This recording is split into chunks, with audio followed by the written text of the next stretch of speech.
Hello বন্ধুরা, আমি পূর্বাশা। আমার চ্যানেলে সকলকে স্বাগতম। আশা করি তোমরাও ভালো আছো, আমিও খুব ভালো আছি। আমার ডেইলি চ্যানেলে সকলকে স্বাগতম আর গুড মর্নিং সকলকে। তো এখন আমি সকাল সকাল উঠে চা বানাতে চলে এসেছি, ব্রাশ ট্রাশ করে নিয়ে। তো এখানে আমাদের ধান ঝাড়া হচ্ছিল, তার জন্য সবাই চা খাবে আর তাদের জন্যও করা হচ্ছে, বাড়ির জন্যও করা হচ্ছে সবার। তো এখানে দেখতে পাচ্ছ আমার চাটা হয়েই এসছে। ভালো করে একটু ফুটিয়ে নিচ্ছি চাটা ভালোভাবে, যাতে ভালো লাগে। আর দুধ চা না খুব সুন্দর লাগে, আমার তো ভালো লাগে। আর আমি তো চা অতটা পছন্দ করিনি, তাও আর কি ভালো লাগে র চায়ের থেকে। তো এখানে দেখতে পাচ্ছ আমি সব কাপগুলোতে নিয়ে নিয়েছি এখানে ওদেরকে দেবার জন্য। ওখানে জেঠিমা কাকিমারাও ধান ঝেড়ে দিচ্ছে তার জন্য। আর এখানে বিস্কুট চা নিয়ে আমি এখন দিতে যাব আমাদের খামারে। তো চলো এখন আমি আমাদের খামারটাই তোমাদের সাথে শেয়ার করবো। আমাদের ওখানে ধান ঝাড়া বলতে গেলে আজ হলেই কমপ্লিট হয়ে যাবে, আর নয়তো কালকে হলে কমপ্লিট হবে। এই দেখো, এটা হলো আমাদের খামার। তো এখানেই আমার সমস্ত ধান ঝাড়া হচ্ছে, ওখানে পালই দেওয়া আছে। তো আমাদের এগুলো সব ধান পালই নয়, এখানে আমাদের চার দাদুর ভাগ আছে। তো এখানে এরা সবাই ভোর থেকে ধান ঝাড়ছে, তার জন্যই চাটা না নিয়ে আসলে হয় ঠান্ডায়। তো সকাল সকাল নিয়ে চলে এলাম চাটা বানিয়ে। তারপরে দেখো এখন সবাইকে দিয়ে দিচ্ছি চা। আর এখানে পুচকাটাকেও দিয়ে দিলাম, আর এখানে এই কাকিমারা সবাই মিলে নিয়ে নিল চাগুলো। তো তারপর তোমাদের সাথে একটু আমাদের খামার বাড়িটা শেয়ার করলাম।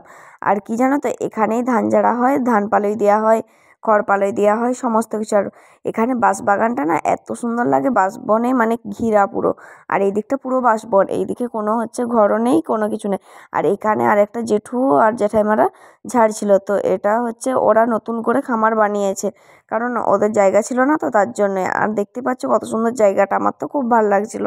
সকাল সকাল চলে এলাম আমাদের মাঠে। তো কারণ মা রান্না করবে বলে আমাকে মাঠে পাঠিয়েছিল। এখানে নিয়ে এলাম ধনেপাতা আর পুনকা শাক আর পালং শাক আর মূলো শাক। তো এখানে দেখতে পাচ্ছ ধনেপাতাগুলো খুব সুন্দর হয়েছে, আর এখানে আমার নেওয়া হয়ে গিয়েছে পালং শাক, পুনকা শাক। আর এখানে নিয়ে নিয়েছি মূলো। তো মূলোগুলো হাইব্রিড মূলো, দেখতে পাচ্ছ কত বড় বড় মূলো হয়েছে আমাদের জমিতে। তো আর এখানে দেখতে পাচ্ছ সমস্ত কিছু জিনিস নিয়ে এখন আমি বাড়ি যাব। বাড়ি এসেই দেখি মাছ বিকতে চলে এসছে কাকুটা। তো এখানে মা বললো তুই মাছটা নিয়ে আয়, তো তার জন্যই চলে এলাম আমি মাছ নিতে। তো এখানে দেখতে পাচ্ছ বড় মাছও আছে, ছোট মাছও আছে। তার জন্য আর ছোট মাছ আমি খাই না, কারণ গলায় কাটা লেগে যাবে বলে। আর এখানে বড় মাছটাই ওজন করে নিচ্ছে, আর এখানে ওজন করে এখন কেটে নেবে। দেখতে পাচ্ছ এখানে কেটে দুভাগ করে নিয়েছে, অন্য লোক একটা কাকু নিচ্ছে আর আমি নিচ্ছি। তারপরে এখানে দেখো ভাগ করে দিচ্ছে, কারণ একটা গোটা নেব না, শুধু তো আমরা চারজন খাবো। মায়ের আনাজ কাটা হয়ে গেছে, এখানে ফুলকপি আলু মাছের ঝোল হবে, আর পালং শাক আলু তরকারি, আর এখানে শাক ভাজা। তো চলো এখন রান্না করব আমি। এখন আমি রান্না চাপিয়ে নেব। তো এখন আমি পালং শাক আলু আর বেগুন করে একটা সবজি বানাবো, তার জন্য আমি নিয়ে নিয়েছি। তো এখানে ফুলকপি আলু মাছের ঝোল হবে। আর এটা এখন প্রেসার কুকারে সিটি দেওয়ার জন্য এখানে ওভেনটাকে জ্বেলে নেব। তারপর ওটা এখন সিদ্ধ হবে, আর এখানে তরকারিটা এখন ভালোভাবে নেড়ে চেড়ে সিদ্ধ করতে দেবো। তারপরে রান্নাটা কমপ্লিট করে নেব। আর এখানে মাছগুলো আমার ভাজা হয়ে গিয়েছে। আর তারপর এখানে শাকটাকেও আমি ভাজার জন্য সিদ্ধ করতে নিয়ে নিয়েছি। মাছের ঝোল হয়েছে, ফুলকপি আলু মাছের ঝোল, আর পালং শাক আলু তরকারি, আর শাক ভাজা। তো চলো এখন আমি স্নান টান করে চলে এলাম উপরে। তো এখানে একটু শীতের ক্রিম ট্রিম না মাখলে হয়, জানো তো শরীরের যত্ন নিতে হবে, না নিলে হবে না। শীতকাল মানেই ক্রিম ট্রিম মাখার দিন, কি আর বলি তোমাদের সাথে। তো আমি জানো তো সব দিনেই মাখি, তো তোমাদের সাথে শেয়ার করি। আর এখানে আমি খেতে বসে পড়েছি। আর শীতকালে রোদে না খেতে বসলে ঠান্ডায় একবারে কেঁপে যাব ঘরের ভিতরে। আর এত ঠান্ডা, দোতলা বাড়ির বলে নিচে এত ঠান্ডা, কি আর বলি তোমাদেরকে। আর তারপরে এখানে চলে এলাম ভাত টাত খেয়ে কাকিমাদের বাড়িতে। ওদের বাড়িতে না স্টাইলিস্ট বসছিল, তো প্লেটগুলো বসছিল, আমি ওটা দেখবো বলেই গিয়েছিলাম। তারপর বলি তোমাদের সাথেও একটু শেয়ার করি।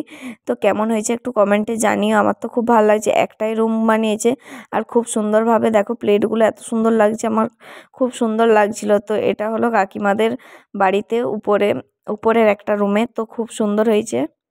তো বন্ধুরা দেখতে পাচ্ছ এখন আমি বেরিয়ে গিয়েছি, এখন যাব আমি আমলাশুলি। তো ওখানে বাজারে কিছু কেনাকাটার জিনিস আনতে হবে তো মায়ের জন্য। তো চলো ওখানে বান্ধবীদের সাথে যাব, চলো আমলাশুলিতে গিয়ে দেখা হচ্ছে। তো বন্ধুরা দেখতে পাচ্ছ অনেকদিন পর সবাই মিলে একসাথে আমলাশুলি যাচ্ছি বাজার। তো চলো বাজারে কি কি কিনি সেটাই তোমার সাথে শেয়ার করবো। চলে এসেছি বাজারে আমলাশুলি। তো এখানে দেখতে পাচ্ছ এই রাস্তাটা যাচ্ছে আমাদের স্কুল। তো স্কুলের সামনে এখানে একটা দোকান স্টেশনারি আছে, তো শান্তিদার দোকানে চলে এসেছি। আর এখানে না সমস্ত কিছু জিনিসই পাওয়া যায়, আর আমরা না সব জিনিসটাই কিনি। তো এখানে অনেক কম দামেও হচ্ছে জিনিস দেয় আর হচ্ছে দাম কমালেও কম করে। আমার তো খুব ভালো লাগে। তারপরে দেখে নিচ্ছিলাম মায়ের জন্য হচ্ছে কানের। তো এখানে কানেরগুলো আমার সেরকম পছন্দ হয়নি, আর বান্ধবী অনেকগুলো মেকআপের জিনিস কিনেছে, কারণ হচ্ছে নবীনবরণ আছে তো, তাই হচ্ছে মুখে মেকআপ করবে। আর ওখানে হচ্ছে আমি কতগুলো জিনিস কিনে নিলাম। তো এখানে হচ্ছে ওর বিল পেমেন্ট করছিল। আমরা তো এখন জিনিস কিনা হয়ে গিয়েছে, এখন বান্ধবীকে দিয়ে একটু হচ্ছে মানে কি বলবো, দেখছিলাম কেমন লাগছে হচ্ছে কানেরটা পরে, পুরো একবারে কটকটি লাগছে, তাই না? আর এখানে দেখতে পাচ্ছ আমরা একটু সেলফি নিয়ে নিচ্ছি তো ভিডিওতে, স্টেশনারি দোকানেই। তাছাড়া তো অন্ধকার গোটায়, তার জন্যই আর কি। আর তারপরে চলে এলাম এখানে হচ্ছে সেলাই দোকানে, আর হচ্ছে মানে জামাও পাওয়া যায়, কুর্তি সমস্ত কিছু। আর এখানে সেলাইও করবে, পৌলমী এসেছে হচ্ছে ওর ব্লাউজ সেলাই করবে, তার জন্যই হচ্ছে। আর এখানে জামাগুলো আমি দেখছিলাম, আর এখানে পৌলমী নবীনবরণে শাড়ি পরবে বলে শাড়ি দেখছিল, আর ওর কিছুতেই শাড়ি পছন্দ হচ্ছে না, দেখছে হ্যান্ডলুমের শাড়িগুলো আর ভালো লাগছিল না। আর এখানে হচ্ছে তোমার চুড়িদারের সমস্ত কিছু পাওয়া যায়। তারপরে ভাবলাম বাজার এসেছি, হচ্ছে ফুচকা না খেলে হয়, সবাই মিলে চলে এলাম ফুচকা খেতে। আর এই কাকুটা ফুচকা দিবে তো দিবেই, হচ্ছে এত দেরি আর এত ভিড় না, ফুচকা খাওয়া তো দূরের কথা। আর এখানে বান্ধবী বলছে দে ভিডিও বানিয়ে দিচ্ছি, তোরা ফুচকা খা। আমরা তো এখানে ফুচকা খেতে মানে রেডি। তো এখানে আমাদের আই লাভ আমলাশুলিটা একটু দেখিয়ে নিচ্ছি। তারপরে চলে এলাম এখানে জুতা দোকানে। তো এখানে মায়ের জন্য পামশু নেওয়ার জন্য আমি সেই দিন দেখেছিলাম, ওখানে তো পাইনি ভালো, আর এখানে মায়ের জন্য নিয়ে নিয়েছি। আর বাবার জন্য মাপটা তো নিয়ে এসেছিলাম, তো সেই মাপে নিয়ে নিয়েছি 2 জোড়া জুতো। তো বাবা মা কালকে যাবে তো ঘুরতে, ওই জন্য। আর এখানে চলে এলাম কাপড় দোকানে। তো এখানে হচ্ছে কিছু শাড়ি দেখবো ভাবছিলাম। তো এখানে চলো হচ্ছে শাড়ি আর হচ্ছে একটা টুপি দেখবো, তারপরে হচ্ছে বেরিয়ে পড়বো। কটায় বেরিয়েছে না তো, 4:30টায় বেরিয়েছি, আর এখন বাজে 7:30 বাড়িতে যাচ্ছে। তাও না আমাদের হচ্ছে জিনিস কেনার আর শেষ না। আর এখানে কাপড় দোকানে আয়না পেয়ে গেছি, আর এখানে তো দেখতে পাচ্ছ ভিডিও বানাতে শুরু করে দিয়েছি। আর তারপর চলে এলাম শাড়ি দোকানে, আর এর লেকচারগুলো শোনো।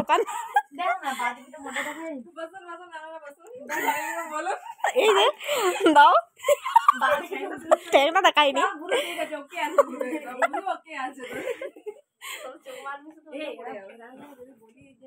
তোমরা তো দেখতেই পেলে এখানে পৌলমী ভালো দোকানদার করতে পারে, জানো তো। আর তোমাদের যদি লাগে তো বুকিং করে নেবে।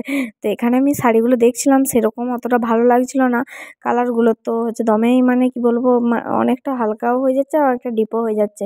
আর শাড়িগুলো হচ্ছে সেরকম, এটা খুব সুন্দর লাগছিল ওপরেরটা, কিন্তু নিইনি হচ্ছে ভালো না লাগার জন্য। তারপর চলে এলাম আর একটা দোকানে, হচ্ছে বান্ধবী হ্যান্ডলুমের শাড়ি দেখার জন্য। তো ওর তো পছন্দ হয়নি, তাও আর একবারটি দেখে নিল। এখানে এসে এগুলোও হচ্ছে পছন্দ হয়নি, জানো তো। ফালতু ফালতু মানে সময়টা নষ্ট হচ্ছে, ওর তো পছন্দ হচ্ছেও না, আর আমারও হচ্ছে না, বেকার হচ্ছে যাওয়াই হচ্ছে দোকানগুলো। আর আমলাশুলি এলে না প্রতিটা দোকান জয়। আর এখানে চলে এলাম ডিমের চপ খেতে, তো বান্ধবীর দোকানে। আর এখানে ডিমের চপ খুব সুন্দর হয়। আমরা তো চলে গেলাম বাড়ি, এই মাত্র বাজার থেকে বাড়ি এলাম। তো ভিডিওটা এই পর্যন্ত, ভালো লাগলে লাইক কমেন্ট শেয়ার করো। তো চলো টাটা বাই।